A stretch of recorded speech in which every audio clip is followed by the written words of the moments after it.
வணக்கம், welcome back to chef Deena's kitchen. இன்றைக்கி நம்ம கிச்சனில் பார்க்க போது செட்டிநாடு ஸ்டைலில் பண்ணுற ஸ்வீட் சுயம்.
நம்ம சேனல் ஆல்ரெடி சுயம் பார்த்துருக்கோம். ஆனால் அதை பச்சை பயிரும் வெல்லம் மிக்ஸ் பண்ணி பண்ணுறது, அதுக்கப்புறம் பேட்டர் வந்து மைதாவை தின்னாக ரெடி பண்ணி டிப் பண்ணி ஃப்ரை பண்ணியிருப்போம். ஆனால் இன்றைக்கி ப்ராப்பராக பண்ணுற அந்த செட்டிநாடு ஸ்டைலில் பண்ணுற அந்த சுயம் தான் பார்க்க போகிறோம்.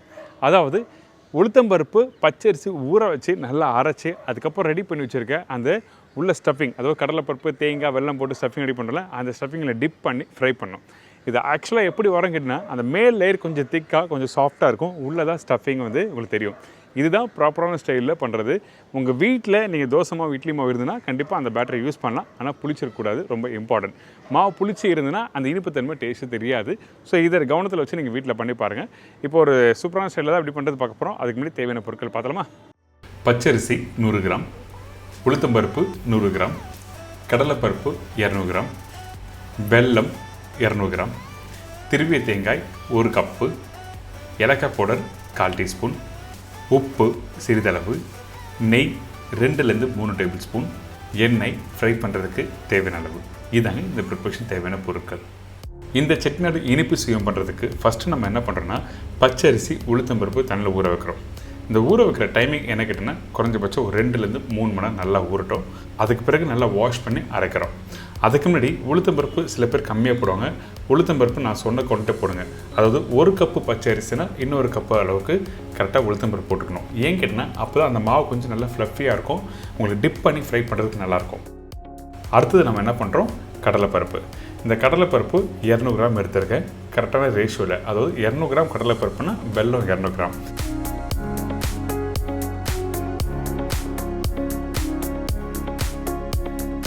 இது ஒரு அரை மணி நேரம் ஊறட்டும். அதுக்கப்புறம் வாஷ் பண்ணி இந்த மாதிரி குக்கரில் போட்டு வேக வச்சுருங்க. குக்கரில் வேக வைக்கும்போது தண்ணியோட அளவு என்ன கேட்டிங்கன்னா, நீங்கள் ஊற வச்ச கடலைப்பருப்பு ஒரு கப்பில் போடுங்க.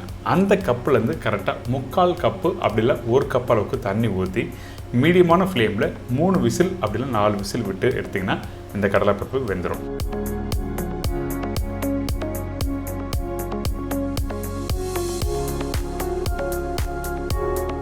இப்போ ரெடி ஆயிடுச்சு. இப்போ பார்த்தீங்களா, இந்த கடலைப்பருப்பு அப்படியே முழுசாக இருக்கும். ஆனால் கையில் எடுத்து பார்த்தீங்கன்னா பூ மாதிரி நல்லா வெந்திருக்கும். இந்த மாதிரி தான் நல்லா வெந்து வரணும். மசிஞ்சு தண்ணி மாதிரி போகக்கூடாது, அப்படி போனால் டெக்ஸ்சர் கொடுக்காது. இதுக்கப்புறம் இன்னொரு கடாய் எடுத்துக்கோங்க.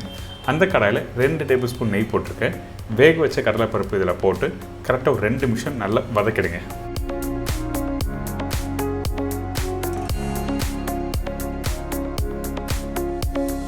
வதக்கி முடித்த பிறகு வெல்லம். இந்த வெல்லமும் பருப்பும் ஒரே அளவாக இருக்கணும். இந்த இடத்துல நீங்கள் நாட்டு சக்கரை யூஸ் பண்ணுறேன்னா பண்ணலாம். இதே வந்து வெல்லம், சில வெல்லம் வந்து நல்லா இருக்காது குவாலிட்டி, அதாவது மண் இருக்கும். அந்த டைமில் கொஞ்சமாக தண்ணி ஊற்றி நீங்கள் கரைச்சி அதுக்கப்புறம் யூஸ் பண்ணலாம். ஆனால் நான் யூஸ் பண்ணுறது நல்ல குவாலிட்டி வெல்லம், அதனால தான் இப்படி போட்டிருக்கேன். இதுக்கு பிறகு வாசனைக்காக ஏலக்காய் பவுடர், சிறிதளவு உப்பு, இதெல்லாம் போட்ட பிறகு நல்லா குக் பண்ண ஆரம்பிங்க. அந்த வெல்லமும் கரைஞ்சி வரும். அந்த வெல்லம் கரைஞ்சி வர டைமில் கெட்டி ஆகணும். அதுக்கு என்ன பண்ணுங்கன்னா, குறைஞ்சபட்சம் ஒரு 10லேருந்து 12 நிமிஷம் நல்லா குக் பண்ணுங்கள். அதுக்கப்புறம் இந்த வெல்லம் நல்லா இறுகி வரும். அதே டைமில் இந்த தேங்காயும் போட்டுருங்க. பச்சை தேங்காய், திருவண்ண தேங்காய் கொஞ்சம் இந்த இடத்துல யூஸ் பண்ணுறோம், கடைசியாக கொஞ்சம் போடுவோம். அதனால் இப்போது 1 கப் அளவுக்கு தேங்காய் போட்டுருங்க. போட்ட பிறகு திருப்பி நல்லா குக் பண்ணுறோம். நீங்கள் இந்த ஸ்டேஜில் அப்படியே இறக்கி வச்சிங்கன்னா என்ன பண்ணால் உங்களுக்கு கெட்டியாக வராது, அதாவது பால் மாதிரி பிடிக்க வராது. அதனால தான் நம்ம என்ன பண்ணுறோம், இதை அப்படியே நல்லா குக் பண்ணு சொல்கிறேன்.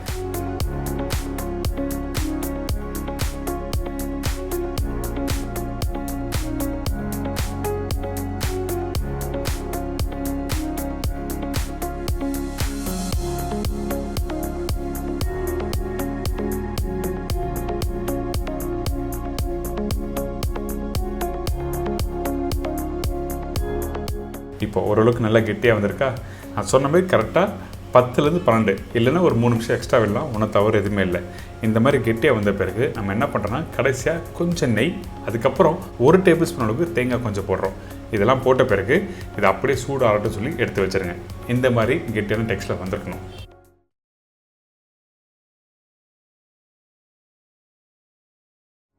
இது அப்படியே சூடோட நம்மளுக்கு பால் மாதிரி பிடிக்க முடியாது. அதனால் இதை அப்படியே இன்னும் ஒரு பவுலில் மாற்றி வச்சுருங்க, சூடு ஆறட்டும். அதுக்கு பிறகு பேட்டர் ரெடி பண்ணிவிட்டு நம்ம டிப் பண்ணி ஃப்ரை பண்ண போகிறோம். இப்போ இந்த பேட்டர் எப்படி ரெடி பண்ணுறதை நம்ம பார்க்க போகிறோம். ஃபஸ்ட்டு இப்போது இந்த உளுத்தம்பருப்பு, இந்த பச்சரிசியை நல்லா ஊறி இருக்குது, வாஷ் பண்ணி எடுத்து வச்சுருக்கேன். வாஷ் பண்ணி எடுத்து வச்சுருக்க இந்த உளுத்தம்பருப்பு, இந்த பச்சரிசியும் அரைக்க போகிறோம். இது எப்படி அரைக்கிறது நீங்கள் கேட்டிங்கன்னா, இட்லி மாவு அரைப்பீங்களே அந்த பக்குவத்தில் இருக்கணும். தண்ணியை அரைச்சிடக்கூடாது, அதே டைம் ரொம்ப கெட்டியாக இருக்கக்கூடாது. எப்படி நீங்கள் இட்லி மாவு பக்குவத்துக்கு அரைப்பீங்களோ அதே மாதிரி பக்குவத்துக்கு ரெடி பண்ணுறேங்க. தேவையான அளவுக்கு தண்ணி ஊற்றி நல்லா அரைக்கிறோம். அரைக்கும் போது ஃபைன் பேஸ்ட்டாக இருக்கணும். அரைச்சி முடிச்ச பிறகு காமிக்கிறேன் எந்த அளவுக்கு ஃபைனாக அரைச்சிருக்குன்னு சொல்லி. பார்த்தீங்களா, இந்த மாதிரி ஃபைன் பேஸ்ட்டாக இருக்கணும். கொஞ்சம் கூட குறை இருக்கக்கூடாது. குறை அரைச்சா அந்த பேட்டோட ஸ்மூத்னஸ் கிடைக்காது. அதனால தான் ஃபைன் பேஸ்ட்டை அரைச்சிக்கணும்னு சொல்கிறேன். இன்கேஸ் நீங்கள் மாவு அரைச்சி முடிச்ச பிறகு கெட்டியாக இருக்குது அப்படின்னு நினச்சிங்கன்னா அந்த டைமில் கொஞ்சமாக தண்ணி தெளித்து இந்த மாதிரி மிக்ஸ் பண்ணிக்கலாம்.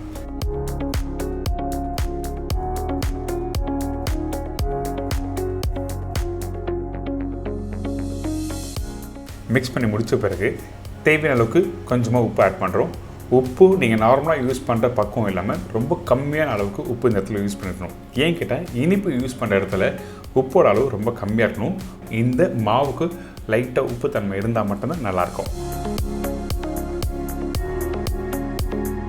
மிக்ஸ் பண்ணி முடித்த பிறகு இந்த மாதிரி டெக்ஸ்டரில் கரெக்டாக வந்துருக்கணும்.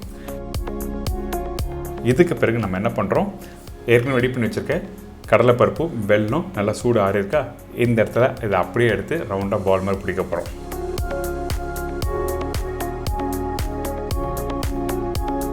இந்த உருண்டையை பிடிக்கும்போது ரொம்ப அழுத்தி பிடிக்கணும் அவசியம் இல்லை, மெதுவாக நீங்கள் பிடிங்க. அப்போ தான் கொஞ்சம் அழுத்தம் இல்லாமல் இருந்ததுன்னா ஃப்ரை பண்ணி எடுக்கும்போது உங்களுக்கு கரெக்டாக இருக்கும். ரொம்ப அழுத்தி நீங்கள் உருண்டை மாதிரி பிடிச்சிங்கன்னா என்ன ஆயிலில் ஃப்ரை பண்ணி எடுத்த பிறகு ரொம்ப கெட்டியான மாதிரி இருக்கும். அதனால் அழுத்தம் இல்லாமல் உருண்டையை பிடிச்சி எடுத்து வச்சுக்கோங்க. இதுக்கப்புறம் ரெடி பண்ணி வச்சுருக்க இந்த பேட்டர், அதாவது அந்த உளுத்தம்பருப்பு பச்சரிசி இருக்குல்ல, இந்த பாலை அப்படி போட்டு 2 விரலை எடுத்துக்கணும். அதாவது பெரிய விரலும் அது பக்கத்தில் உள்ள இருக்க விரலும் அப்படியே நீங்கள் டிப் பண்ணி எடுத்திங்கன்னா உங்களுக்கு கரெக்டாக இருக்கும்.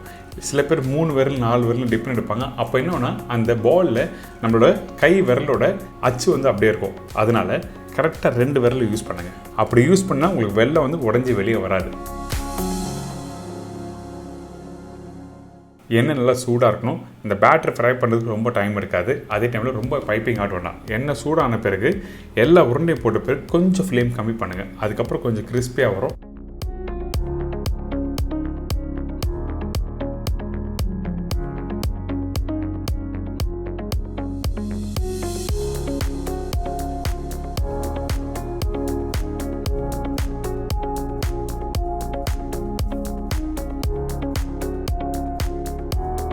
இந்த மாதிரி கலர் வந்த பிறகு எடுத்து சர்வ் பண்ணால் ஒரு சூப்பரான செட்டிநாடு இனிப்பு சுயம் ரெடி.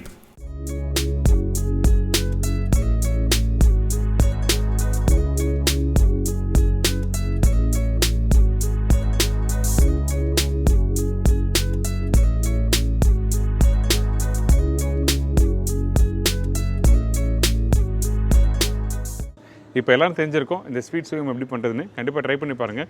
ஃபெஸ்டிவல் டைமில் இந்த மாதிரி ப்ரிப்பரேஷன் பண்ணலாம்.